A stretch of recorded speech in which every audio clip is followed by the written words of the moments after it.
Assalamu alaikum. My name is Amira and I am from the United States. Hi, I am from Somalia. Hi, my name is Balkis. I'm from Thailand. สวัสดีค่ะ Hi, my name is Nabila and I'm from Brunei Darussalam. I'm from Thailand. I'm from Somalia.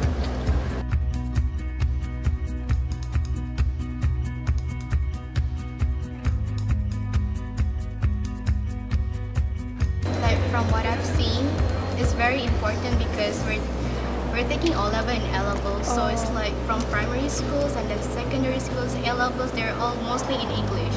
The only Bahasa Melayu, MIB is our philosophy, is about philosophy book, and also Ugama would be in Malay. That's it.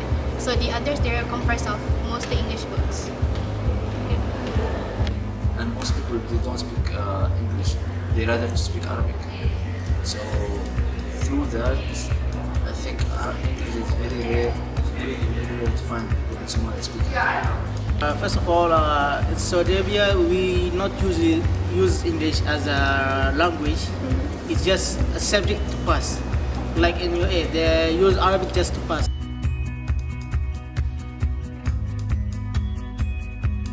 Okay, differences on how we use the language from state to state is the same because the education system is quite same, so the way we learn is also similar. But then it's just like how the person himself uses the language or how the source that he learns from. So if your culture pronounce certain words differently, so that's how you learn it. So you pronounce the same way he pronounces it. So it's not much of how they speak differently. Just like if I say tomato, he may say tomato. That's the differences basically. Mostly English, the spellings and things are the same across the country, but the accent is different in different regions. So in the north is different, south is different, west is different, but only in the accents, not in the actual words. Because we have those who live in north of the country near to Nigeria, so their pronunciation, the way that they speak is very, very hard to understand. Some of them, they can speak, but it's broken English.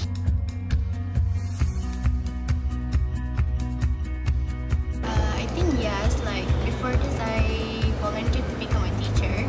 So some of the students, they feel like whenever I speak in English, they don't feel confident to answer my questions.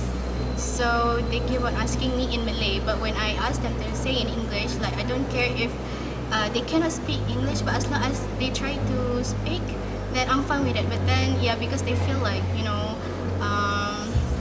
they're feeling very so little, and sometimes I feel bad, but then I really want them to improve the English, and it's kind of hard for them to change their perceptions of speaking English is actually easy in a way. Sometimes people who have foreign accents in the U.S., they are treated differently, especially if English is not their first language and you can tell if it's obvious that English isn't their first language, but mostly there isn't too much of a deficit.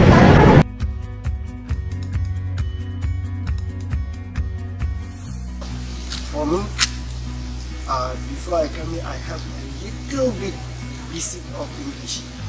Because in my school, sometimes we don't study the whole semester. But in final exams, they give us this kind of question, how are you? Are you fine? Then you need to translate it to French. This is the only basic like they teach us from the school. If it was the case of my country, trust me, I would finish in time of my study, but I cannot speak English. Because all my classmates, they speak only French language. So I started learning English when I was a toddler. So I watch cartoons and I read books. So most of the books at home, like I was in, early childhood years, is mostly in English. Yeah, but then when I speak with them, of course, it's in Malay. But then English, I only speak in class, like with my friends, because I attended a private primary school. So that's why I think that's one of the reasons why my dad wanted to prepare me to know how to speak English. And yeah, so I think if it's informally would be at home and formally would be at school.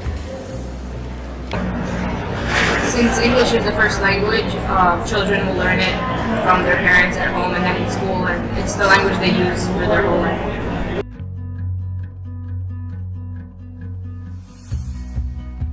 I think yes, but that's why English should be. I mean, it should have these things like easy for us to communicate, easy for us to understand. If you see like American and British, even American British, some of what they don't understand. Like American, like they say water, and British water. I think it's necessary to learn standard English, at least like academic English, you know, because a proper writing, and you know, it's very highly needed, because when people like speak, while speaking, it's not important while speaking, because if I understand you, and I understand what are you talking about. For example, like I'm speaking with the accent, but you are understanding me. That's okay. That's fine. But if you are writing in your slang, it's very difficult to understand. For me, it's not that necessary because not everyone can ace that language. I mean, like, it's gonna make them like hard. And what if they don't like English because of that? So, I mean, it shouldn't make into a necessary subject, or it's necessary for them to learn. But then, English is like, for me, it's a very fun subject, and I really love English ever since I was small, and that's why I keep on reading novels. So for me, it's not necessary. I don't think it is necessary to have standard English. I think diversity is good, and it helps people understand each other, and exposure to different cultures and accents is good. I don't feel that's a good thing, because English to me is kind of confusing, because one word can mean different things, and those different things are not related to one another. So it kind of makes confusing, where in law itself they use it as a manipulation. They can manipulate one word that you used against you sometimes. So I don't think of it as a safe. To have a language where everyone can speak the same and have same equal level, just like you can use non-verbal language. It's just like everyone has his own language, the way it speaks. I think people can find a way where they can understand each other aside than having one centralized English language. I think English is fine the way it is.